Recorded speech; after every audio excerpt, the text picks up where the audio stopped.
Pode se matar, vai ter suicídio. E o metrô você se joga logo, para não ter trabalho.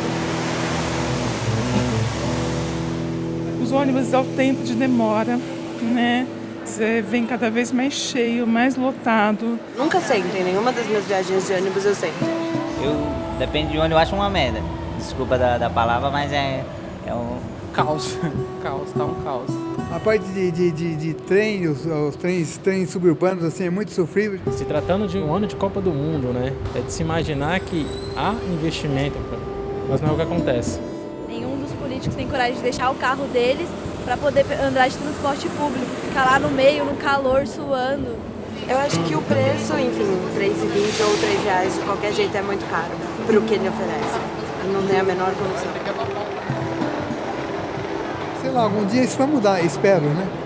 Então, eu vou morrer sonhando, mas não sei se a minha geração vai ver isso aí acontecer. Não é verdade? O pensamento humano sempre foi muito complexo.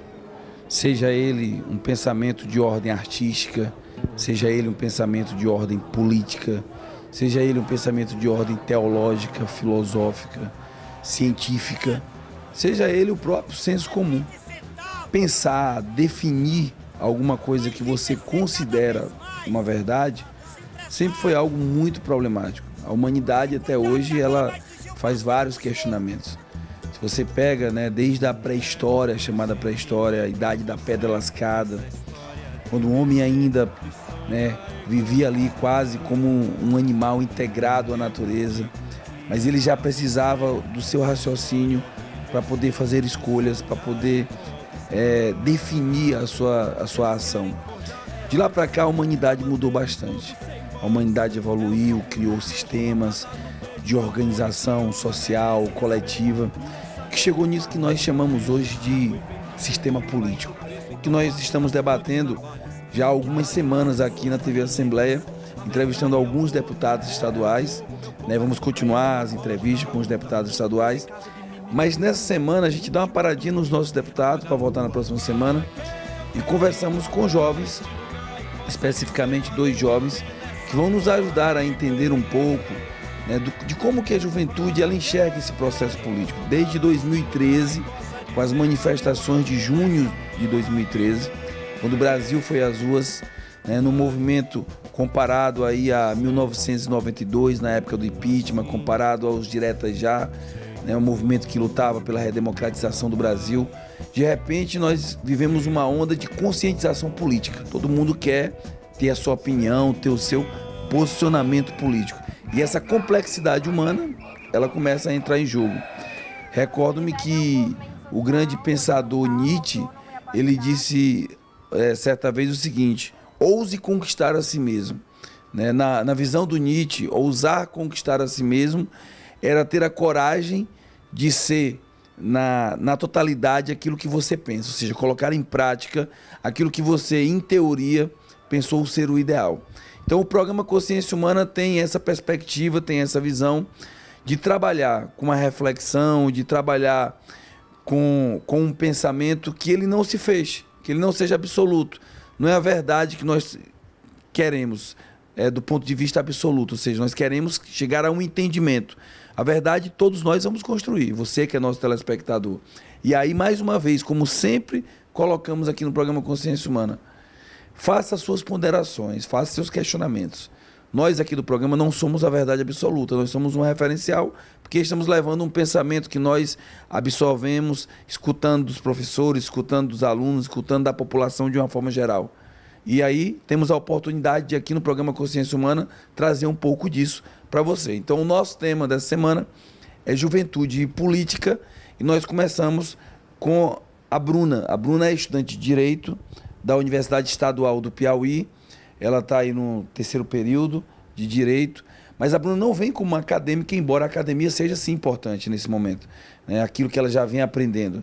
A Bruna vem como jovem, ou seja, como que a jovem Bruna, de 20 anos de idade, a Bruna estudante de Direito, a Bruna que está agora aprendendo conceitos de justiça, conceitos de uma sociedade melhor, como é que ela enxerga esse momento que o Brasil vem passando, ou seja, o que ela traz, qual é o pensamento da Bruna? Bem, o Brasil é um país que veio de uma colonização já diferenciada, né? Foi feita por outro país e desde então tudo conclamou para que ele pudesse se transformar no que é hoje. Atualmente a gente está passando por essa questão das manifestações, de o povo demonstrando que não está muito satisfeito com a atual situação. Bruna, você introduz aí na sua fala a questão do Brasil desde a sua origem, né? Ou seja, os portugueses chegam aqui em 1500, alguns historiadores apontam até que os portugueses teriam chegado um pouco antes. O Brasil tem a sua primeira Constituição em 1824, tem várias constituições de lá para cá. Os Estados Unidos, por exemplo, fazem a independência antes do Brasil e só tem uma Constituição baseada em princípios. Os norte-americanos conseguiram fazer dos seus princípios elementos norteadores muito mais fortes do que nós brasileiros com relação aos nossos princípios. Nós olhamos muito mais para a lei do que para os princípios. Por que você acha que isso acontece? Bem, eu acho que essa questão é muito cultural. A Constituição dos Estados Unidos, por exemplo, ela tem apenas 7 artigos. Então, é como tu disse, ela trabalha com princípios. Ela coloca os 7 artigos que ela acha como principais, direitos que ela acha que o homem deve contemplar sobre o homem, e o resto ela espera que a população interprete na sua vivência e que ela consiga ser justa conforme aquilo que está escrito. No Brasil, o que é que acontece? Como a gente já tem essa questão cultural do jeitinho brasileiro, o que não está escrito na nossa Constituição é como, ou nas nossas leis variadas, Código de Processo, Civil, Penal, etc., é como se a gente não considerasse que fosse uma lei. Se não houvesse uma lei que dissesse que é proibido estacionar em certos locais, que tem uma multa, o brasileiro não internalizaria que ele não poderia fazer aquilo, sendo que é basicamente uma coisa óbvia. Que o seu direito começa onde acaba o do outro. Então, como a nossa cultura é muito desse tipo, isso faz com que a gente precise criar cada vez mais leis para que tudo esteja escrito, para que a gente possa dizer, não, você desrespeitou isso que estava escrito, então nós podemos lhe punir. E lá não. Bom, Bruno, agora você faz uma provocação muito boa, né? Quando você esclarece, por exemplo, o que é a lei para o norte-americano e o que é a lei para o brasileiro, a diferença que eu percebo, você pode me corrigir como acadêmica de direito, para o norte-americano, a consciência do ato ela é muito mais importante do que a própria lei. E para o brasileiro, a lei é mais importante do que a consciência do ato, é isso? Isso. E não é só uma questão norte-americana. Por exemplo, é uma coisa que poucos sabem. Na Alemanha, né? Lá, a Constituição deles foi feita pós-nazismo, né? Pós-Segunda Guerra. Então, como eles tinham muito medo de que fosse criada uma Constituição nazista, houve uma pressão internacional para que eles criassem a Constituição democrática. Só que, para uma Constituição ser validada como lei legítima, né, ela tem que vir de um processo democrático. Então, como ela não veio de um processo democrático, lá para eles consideram a norma como um mero texto, ilegítimo. Porque as pessoas que fizeram não foram representantes do povo.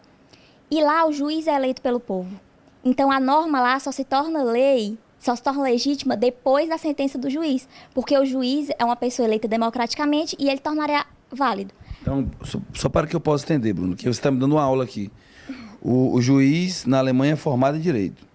Né? Ele é acadêmico, tal, faz o curso de direito e ele se torna um juiz. Mas para ocupar a função de juiz, ele tem que ser eleito? Isso. Então, eles elegem a pessoa para que ela possa tornar a norma um texto válido. Só que aqui é o contrário. O juiz, que não é eleito pelo povo, não foi eleito de forma democrática, tem como se fosse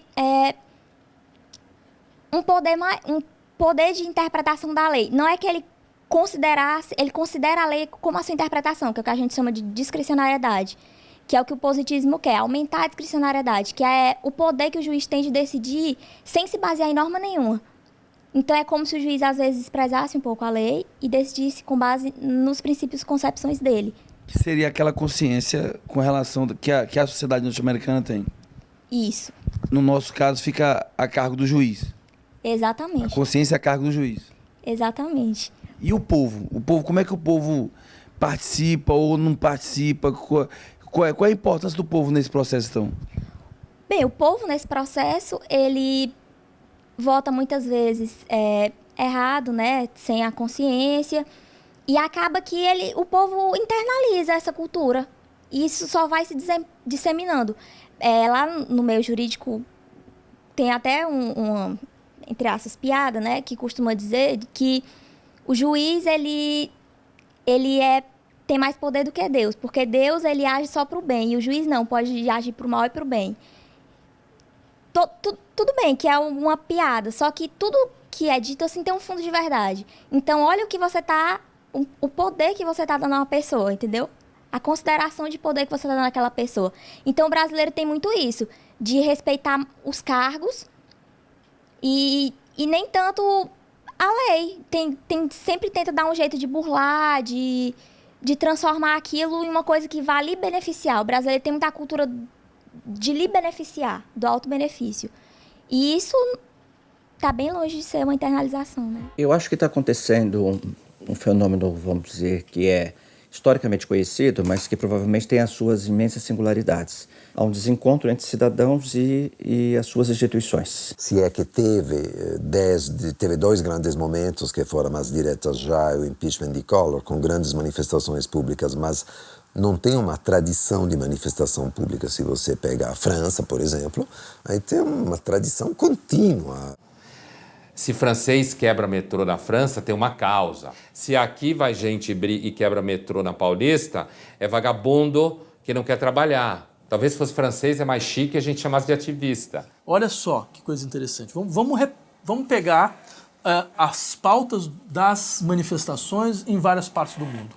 Chile, 400 mil pessoas na rua pedindo educação pública de qualidade e gratuita. Israel, Tel Aviv, pedia intervenção do Estado na regulação do preço da habitação. Certo? Na Espanha, os indignados eram o quê? Democracia real e uma possibilidade de você se contrapor contra o sistema econômico, financeiro, que estava destruindo o país.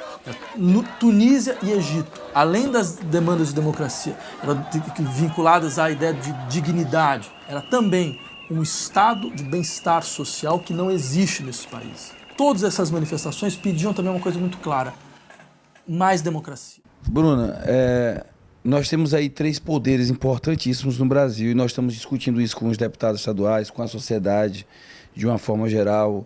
Ou seja, nesse primeiro semestre nós estamos dentro desse questionamento, né, de mobilizações, de manifestações, de compreensão do processo democrático no Brasil, do que é justo, o que não é justo, se pode ir à rua fazer reivindicação, se não pode, da liberdade de imprensa. Tudo isso nós vamos discutir aqui.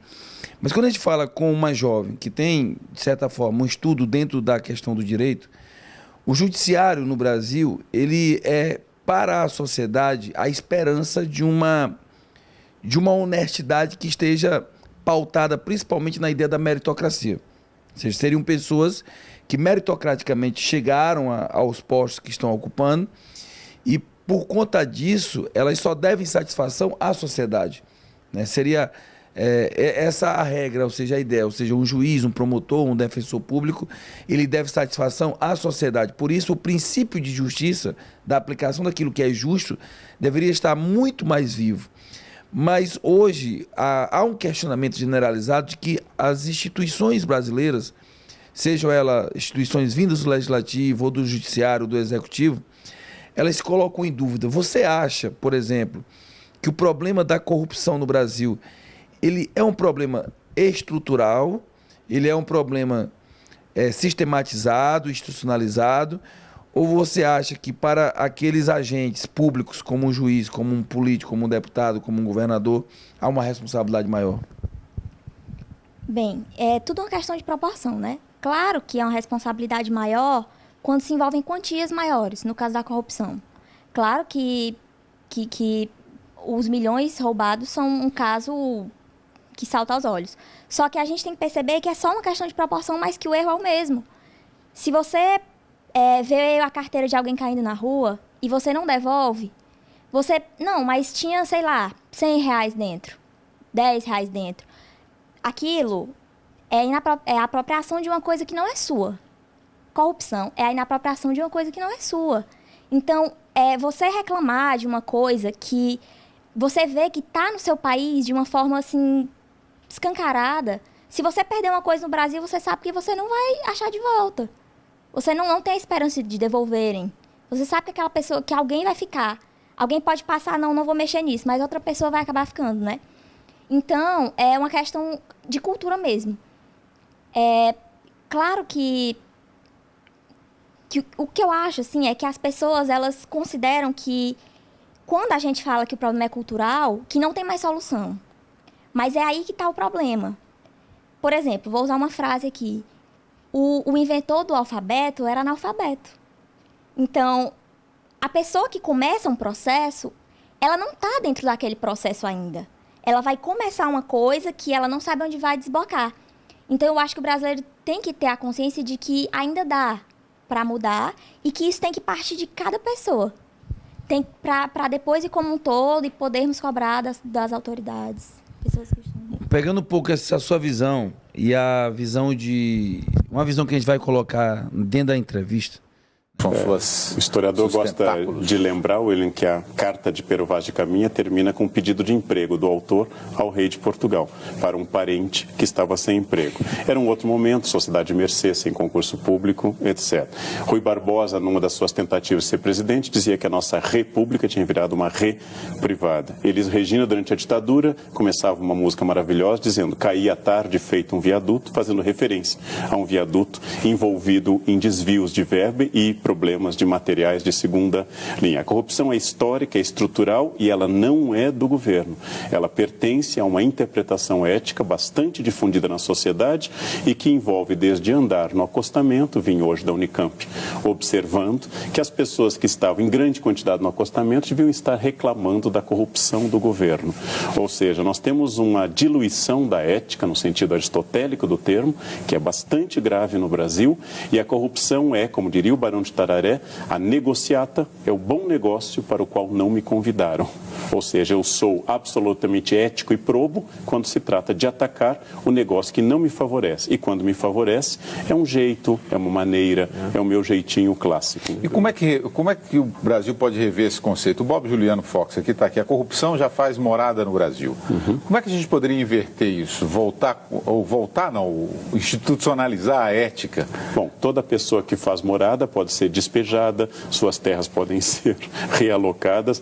A corrupção é parte estrutural da sociedade brasileira, inclusive do governo. O que eu acho que mudou é que, além, como foi lembrado pelo Cado, maior capacidade de investigação, existe hoje uma sensibilidade pública muito mais forte, existe hoje uma vontade de um país diferente deste. Mas a mudança tem que começar na escola, com a não conivência com a fraude escolar, ela tem que atingir o governo, ela tem que atingir as famílias de pais que ensinam filhos, por exemplo, a técnicas pouco usuais ao concordarem que o filho copia um trabalho da internet ou outras coisas. E as pessoas que têm raiva da corrupção, que são muitas no Brasil, devem entender, e devemos todos entender, que esse é um processo estrutural, orgânico, que começa na educação das crianças, sobre a educação sobre o que é mentir e não mentir, e do que é seduzir ou não uma criança com elementos de corrupção. Se você fizer isso, eu te dou aquilo. Esse é um elemento de corrupção que começa muito cedo. O governo é a parte mais trágica, porque esse dinheiro que está saindo desses lugares não está indo para a educação, não está indo para a saúde. As pessoas estão morrendo nos hospitais porque está sendo desviado dinheiro.